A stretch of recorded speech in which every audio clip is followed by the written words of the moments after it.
Need to turn the always on display on or off on your Apple Watch? By doing this, you can save battery or keep your screen visible just the way you like.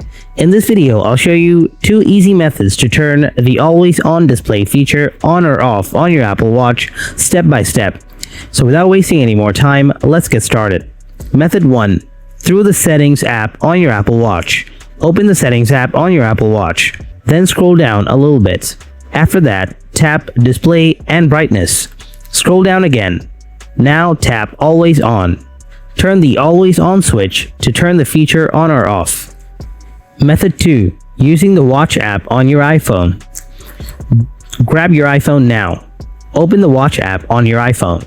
Tap the My Watch tab from the bottom.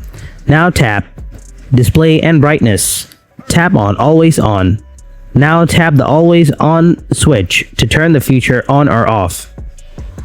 And these are the methods to turn the Always On display feature on or off on your Apple Watch. Hope you found this video helpful. If you did, then don't forget to hit that like button.